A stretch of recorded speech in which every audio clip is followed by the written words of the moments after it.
2024 is kind of tripping a little bit. You see, they're talking about OLED TVs getting up to 3,000 nits. No word of a heatsink, no word of burn-in prevention measures. Now, at first, you would think, oh, this is amazing, it's so bright, but that news I just gave you should probably change things a little bit, at least as far as how you approach this. See, it's the job of people like Digital Trends and other journalism, again, mills out there, right? The journalists are going to go crazy. They're going to tell you every year it's amazing, run out, buy it. It's the best thing since sliced bread. Oh my God, it's amazing, it's amazing.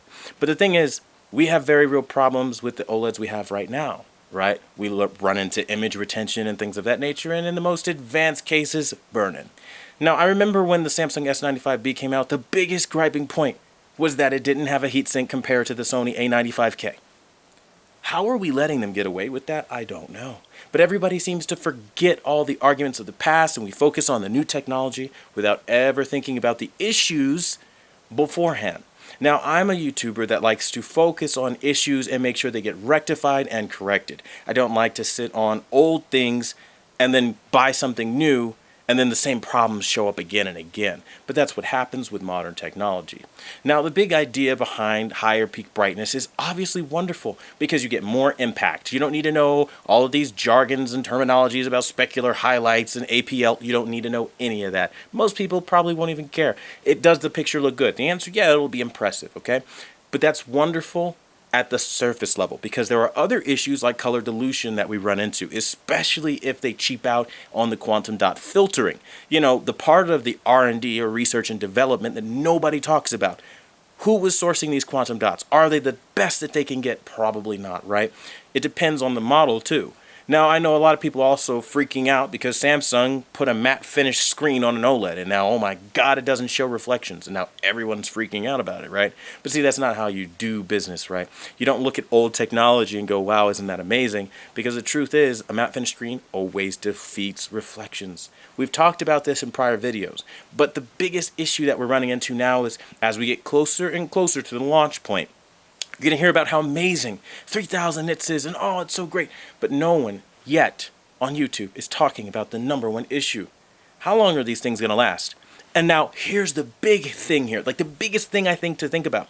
We know Samsung is notorious for pushing out updates and destroying the brightness of these televisions. So is this one of the case and scenarios where they're promoting some unsustainable level of peak brightness, showing you an astronomical 3,000 nits, and then later on, once we get closer to Black Friday, roll out a patch and put you closer down to maybe 2,000, 1,900, and you're just losing your brightness that you thought you were going to have, right?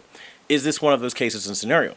Because the Samsung S95B behind me right now used to be a monster of a TV, and now today it's a shell of its former self, and I had to do a lot of calibration work to get it back to where it was. Now, there's good news for all you Samsung S95B owners, by the way. I did create a imitation, if you will, of what a day one S95B looks like, with again some compromises you have to make, but overall the look is there and it is spot on. So definitely join if you guys have already again picked up a Samsung S95B. But for those going forward, this is something you need to consider. The issue of updates ruining your brightness is something that is going to plague us forever. So while they're talking about the highest level of peak brightness and the cutting edge quality of HDR and blah, blah, blah, no one is still talking about an HDR standard. There's no requirement for everybody to universally do something the right way, right? And that leads to everybody kind of taking their approach to it, what they think HDR looks like, so on and so forth. So while, yeah, higher brightness, it doesn't mean it's going to be tone mapped correctly, doesn't mean it's going to be consistent, and again, it doesn't mean it's not going to have what they call the editorialized look, where everything is just again, over processed and over sharpened and whatever. There are tons of problems we can talk about all day. We saw it with the G3, we saw it with the A95L, we saw some issues, but again, that kind of goes missing when we talk about the new products, or at least it does when you look at some other YouTubers out there that just promote. Now again, I'm a normal person. I don't have patience for promotions, and I think you're the same way. If you like that kind of thing, smack a like on the video just for honesty alone. But that being said, let me know what you think about it. Is it nothing to worry about? Are we just kind of putting the cart before the horse and we're just creating doom and gloom radio? Or is it something that we need to look at about how these things are going to be implemented? Are there new burn-in measures? Putting these TVs new features, something, right? There's been no word about it, but the brightness is higher.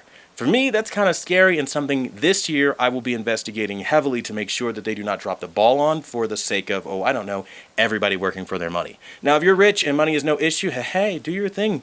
Hey, power to you. But for the rest of us, we work hard for our shit and we don't want to get screwed over. So that's what I'm here for. Again, smack a like on this video, subscribe and join the journey. And thanks for watching the #1 brand in honesty. Until the next video, I'll see you guys later.